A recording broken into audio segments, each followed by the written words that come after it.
Hey listeners, it's Tim. Do you sometimes struggle with students who don't practice? This is by far the biggest and most frustrating challenge facing teachers around the world, and so I thought it's time we do something about it. On Monday, the 9th of December, we'll be hosting a special online Christmas event with the amazing Samantha Coates, who'll be helping us understand the role of parents in a successful practice routine.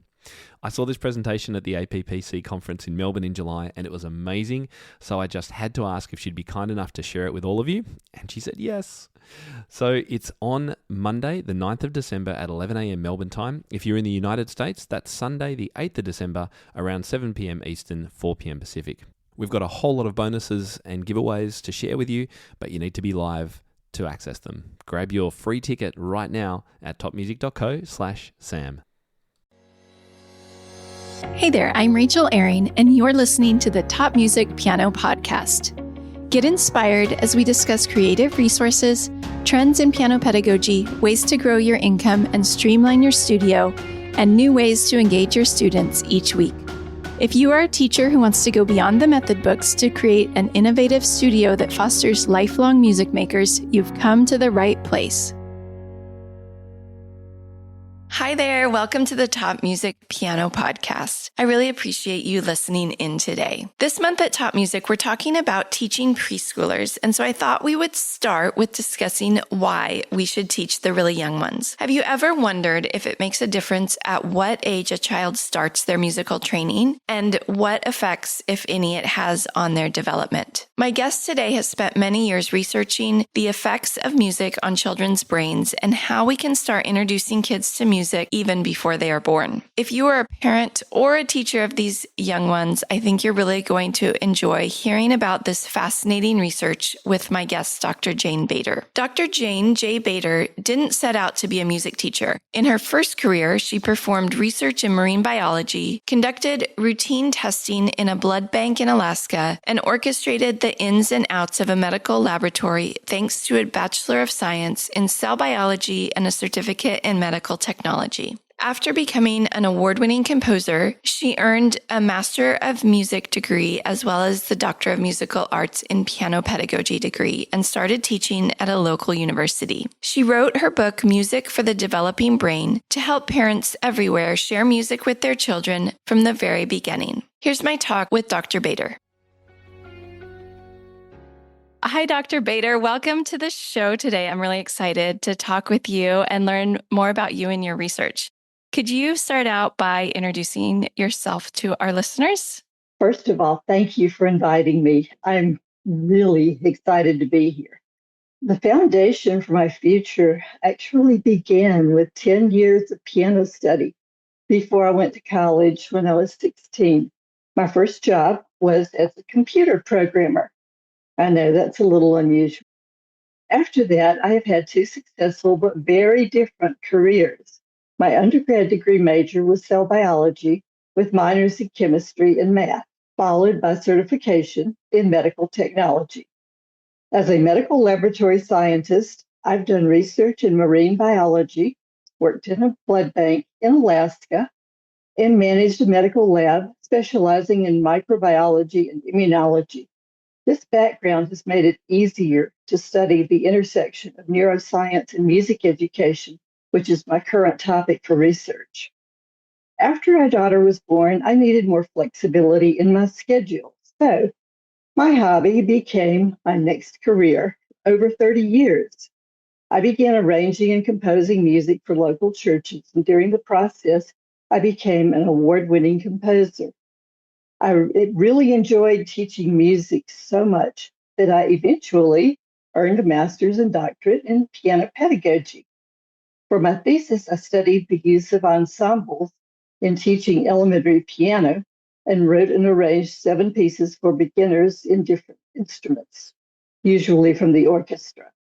For my dissertation, I did extensive research in sequencing elementary piano music. Every single study in the English language of sequencing supported teaching sound before sight. I never found even one that supported learning to read music at the beginning. Consequently, I was ecstatic when Tim's book was launched. I had been waiting a long time for that. During the last 4 years, I've been researching and writing my book to help parents and caregivers enhance their children's brain development through learning musical concepts. If you want to see some of the studies, go to my website under resources and scroll to suggested reading. Great. Wow. So I think you might be the first scientist that I've had on the show.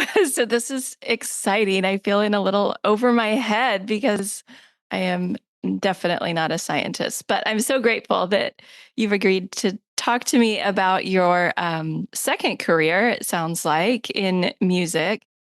What a fascinating story that you started out doing marine biology and computer programming and all these other things, and then ended up getting a DMA in piano pedagogy.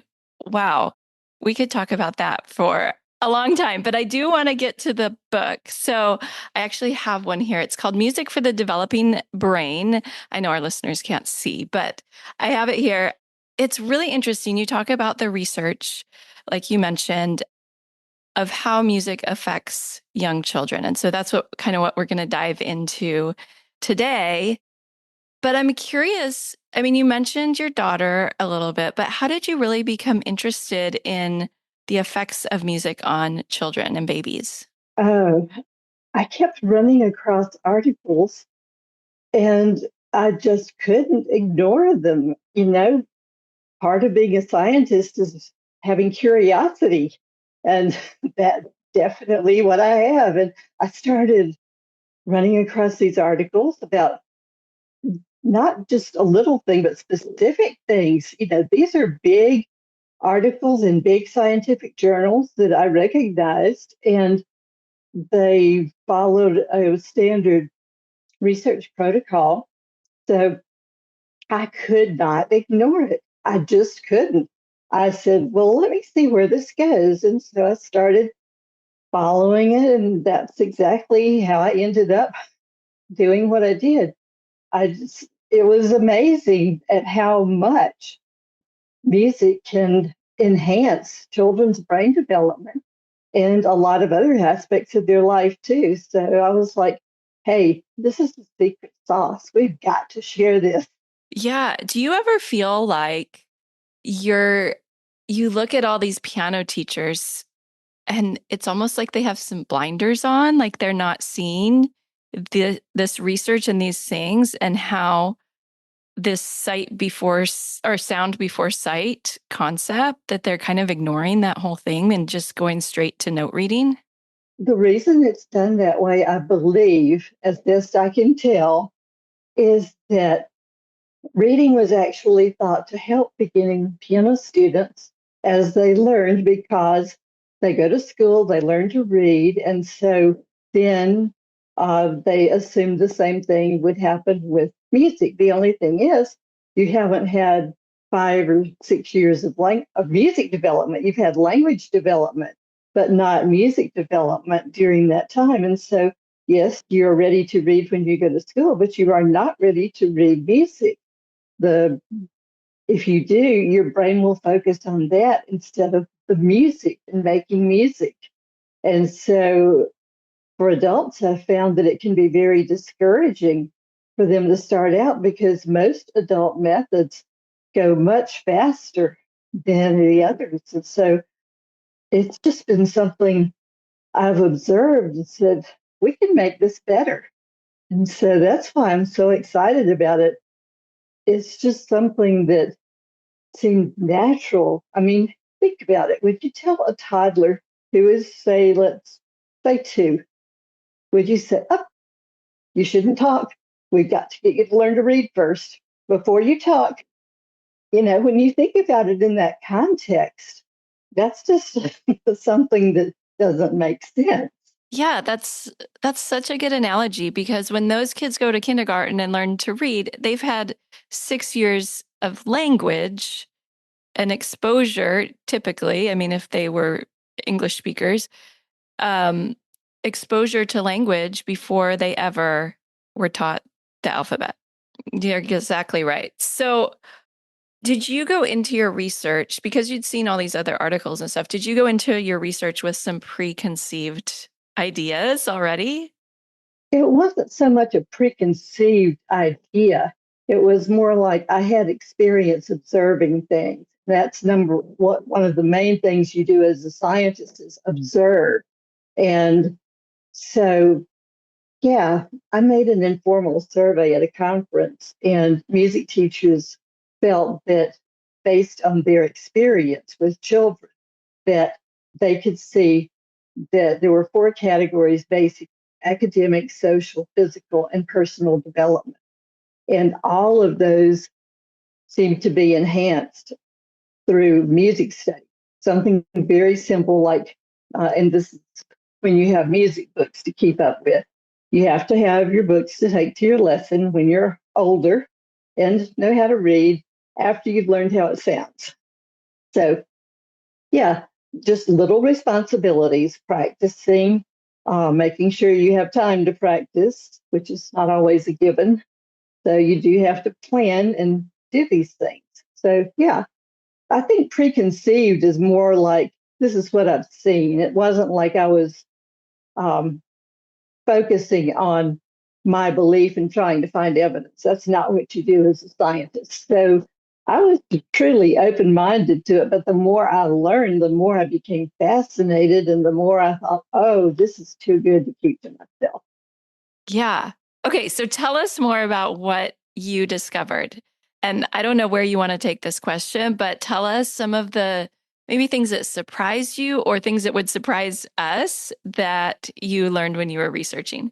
I found that some of the first studies I found were that infants 2 to 3 days old could tell when the downbeat was missing or in a different position where What? it should be. Yes, that's what I said too.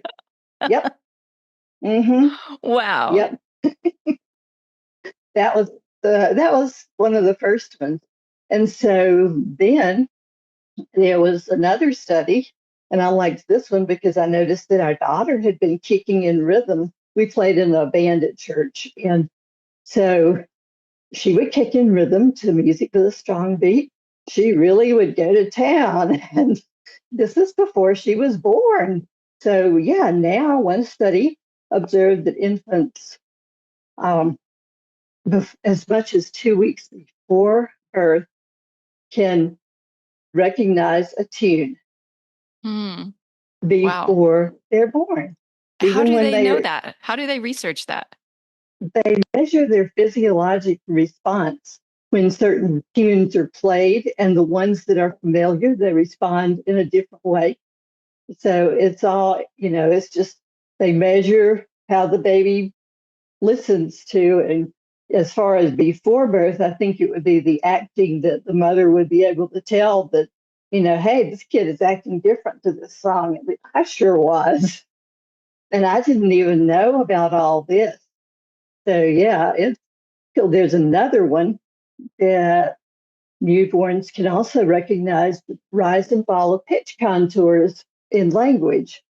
So they're just, when you say, are they innately musical? I have to say, in all except the rarest cases, the evidence shows that, yes, human beings are hardwired to be musical. Wow. So you don't know this, but when I was pregnant with my son, I became really interested in this, not to the extent that you did, and I didn't go out and do research, but I was really interested because at that time I was a staff pianist. So I was playing the piano hours every day while he was in my tummy.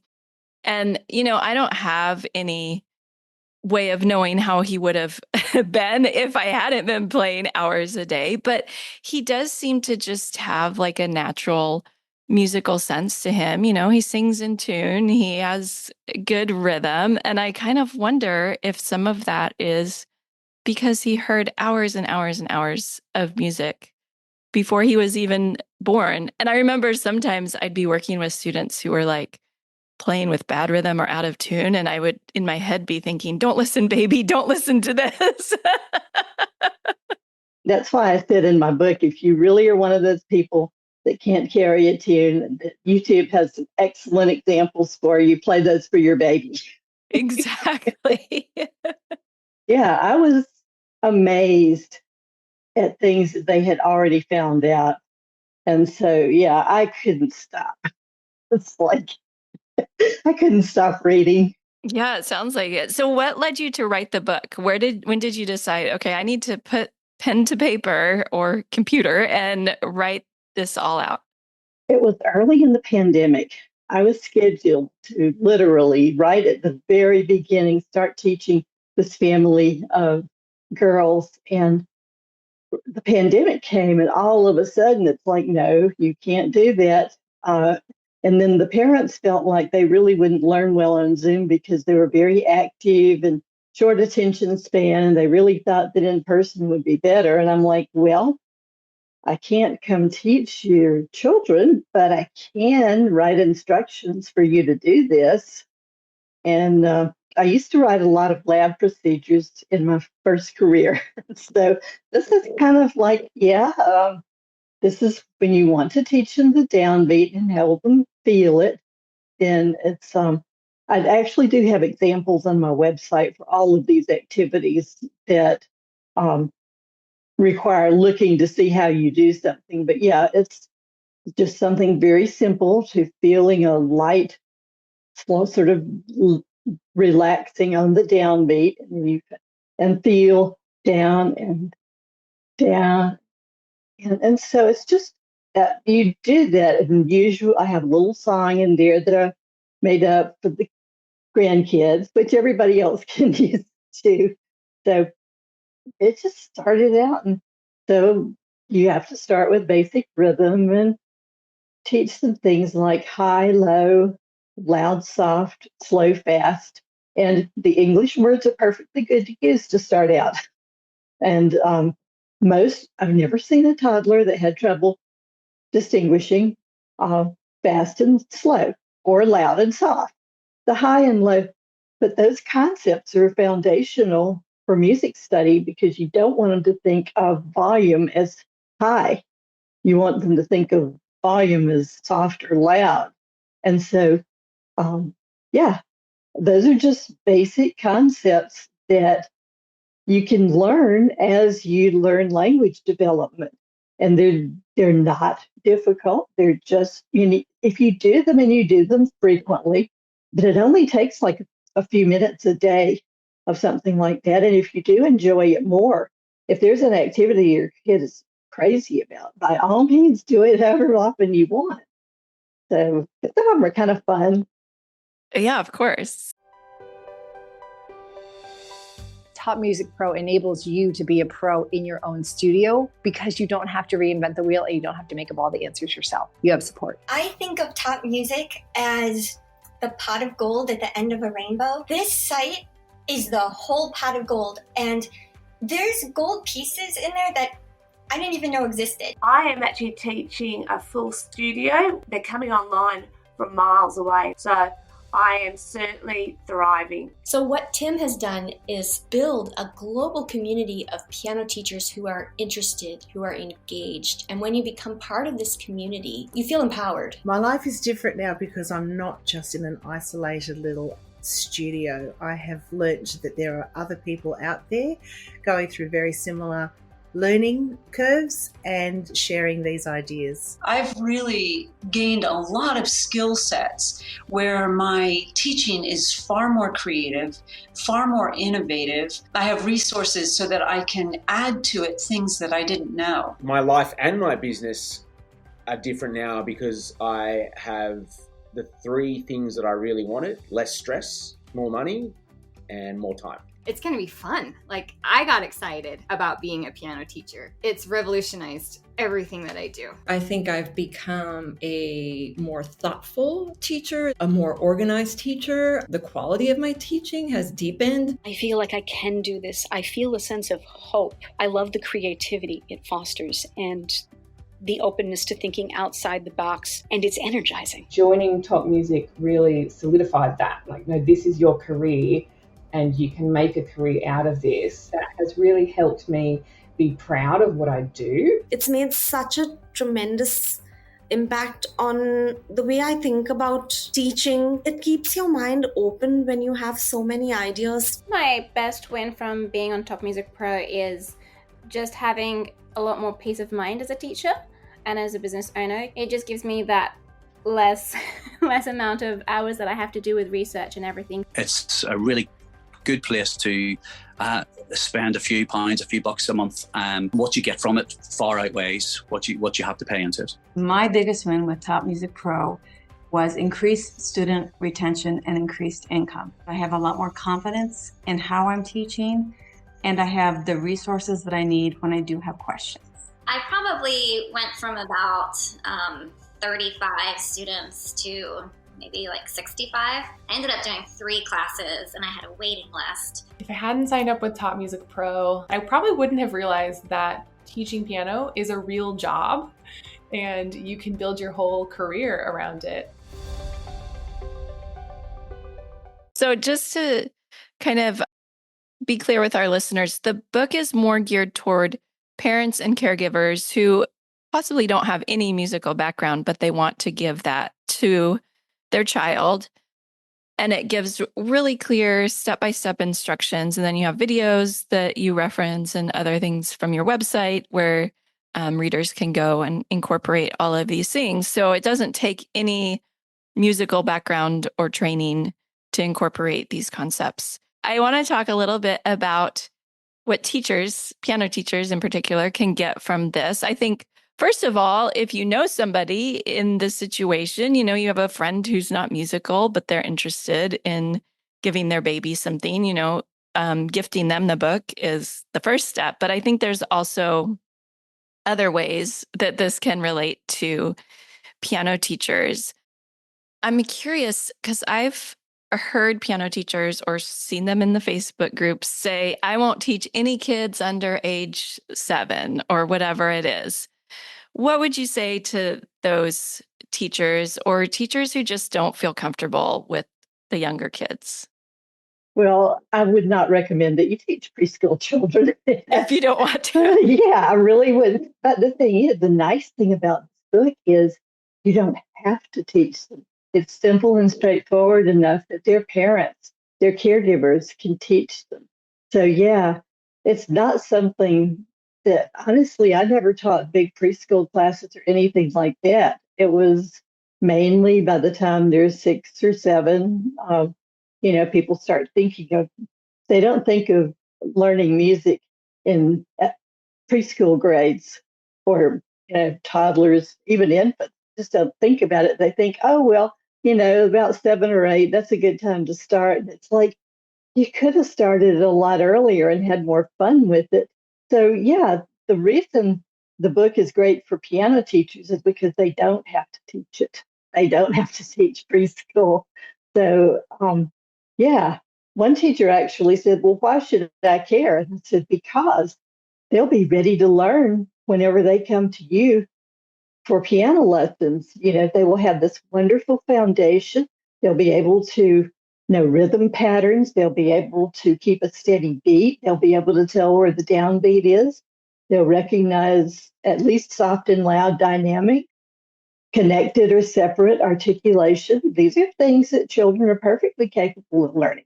It's so important. I have to tell you, in my previous job that I was talking about, I worked with college students who did not have an inner pulse. And it was so frustrating. And I thought, if these kids had just, had this when they were preschoolers, toddlers, they need to establish that inner pulse. Or singers who couldn't, sing in tune or maybe match pitch even. I think giving them this early foundation is so important. And I think we have to adjust our expectations too, and not think, oh, they're going to be playing beautiful music on the piano, right? That's not what it's about, right?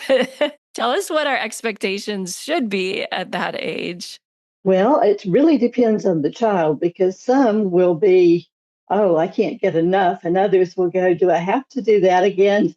So a lot of it does depend simply on the child. But like with new foods that you've exposed them to, it may take more than a half dozen times or something. And I actually have a listening list in there that if you do one a week, it has about 4 years of listening that you can hear all these, and these are curated YouTube videos and audio from that. When it comes to teaching the preschool children and everything, the book mostly does it for you. If there is a problem or they want to, I'm available. I'm on that. I have actually thought about having workshops or something similar, say for daycares and things like that, because it's something that is similar to language development. In fact, if one of the things that I was really surprised about having all the details here is other ways that music affects children's development. They're doing more studies now on what part of the brain is activated when doing other things. So they have documented that there is a shared function in areas associated with math. So, yeah, there's another one for memorizing words, meanings, and tunes. And then another area for absorbing grammar as well as harmony. And there's integrated music and language processing. One of the researchers, I think this is how you pronounce it. If it's German, it's Koelsch. It's Koelsch.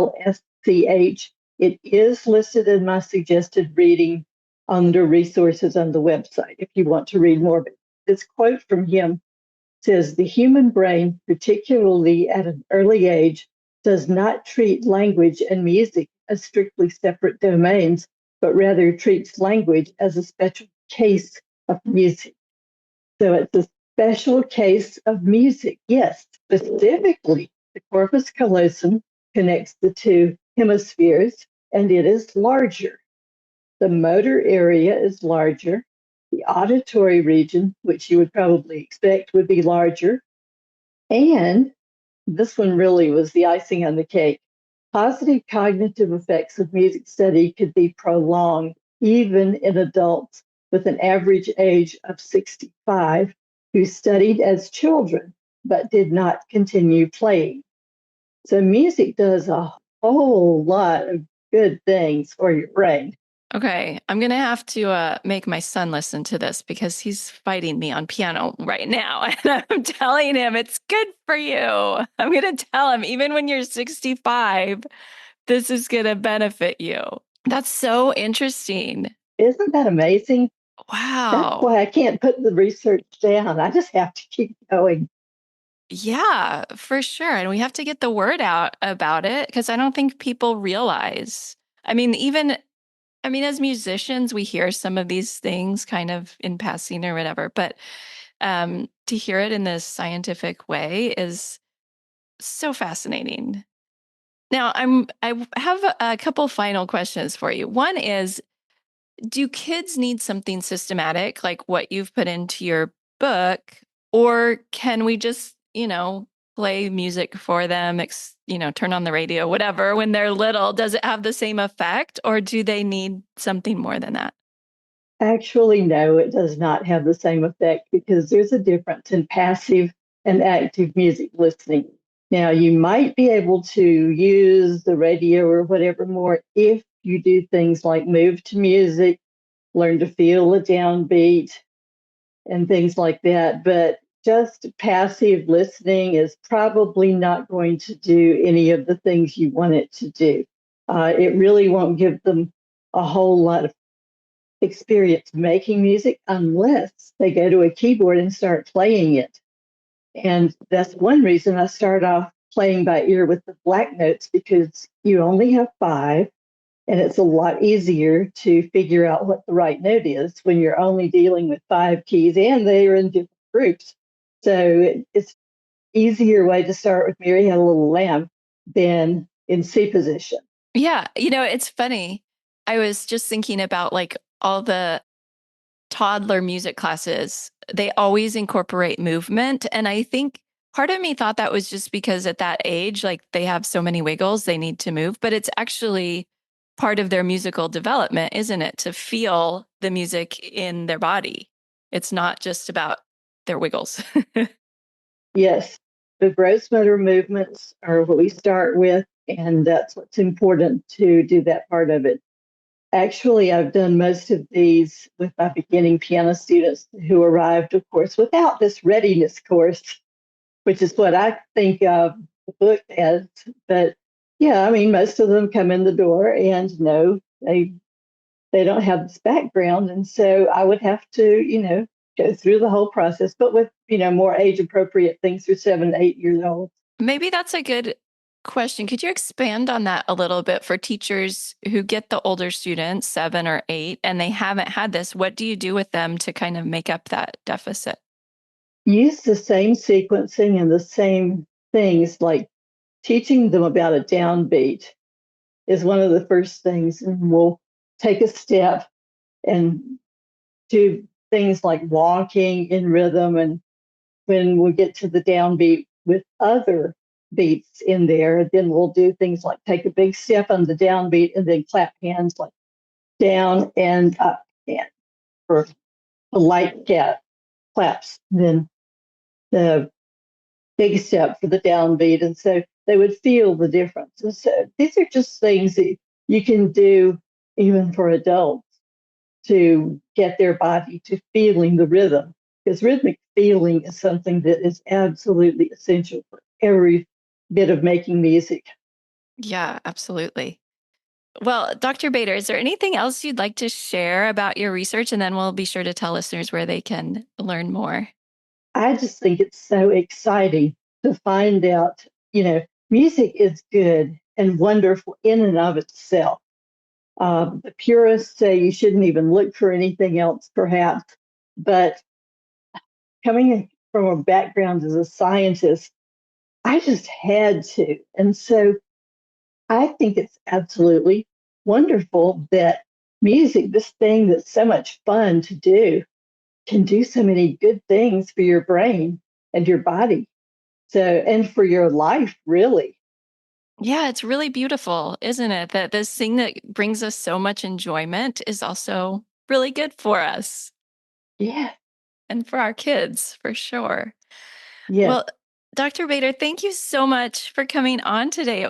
I learned a lot, and it was really, really fun talking with you and getting to know you and your research a little bit. Can you tell listeners, if they want to find out more about you and your book, where can they go? Yes, I have a website. It is drjanejbader.com. It is DRJANEJBADER. That's like Darth Vader, but with a B.com. And that will probably give you everything that you would need to know there. Except link. I'm also on LinkedIn. I think I'm visible on searches. So just search. My LinkedIn title is Jane J. Bader, DMA. So we'll put those links in the show notes as well, so people can find them. I have some more that I can send, so you won't have to do that, and then you can have them all in one place. Perfect. That would be great. Thank you so much for coming on today. It was such a joy to meet you and talk with you. You too, Rachel. I really appreciate it. That's the end of the show this week. I hope you enjoyed learning a bit about how important music is for even the smallest learners. Next week on the podcast, I'll be speaking with my good friend Amy Elmore about how adding preschool piano to your studio can be great for the overall health of your business. Be sure to join me for that very interesting conversation. I'm Rachel Ehring, and you've been listening to the Top Music Piano Podcast. I'll talk with you again soon. How do you keep up to date with all the latest trends and research into music education? How do you connect with other teachers around the world and make sure your teaching stays fresh and relevant for students of all ages and stages, both now and into the future?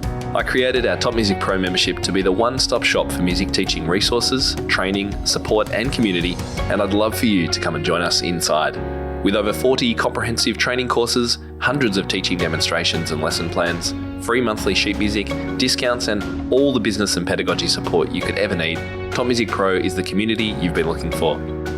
If you're ready to level up your learning from the podcast and join thousands of other teachers in our global network, head over to topmusicpro.com today.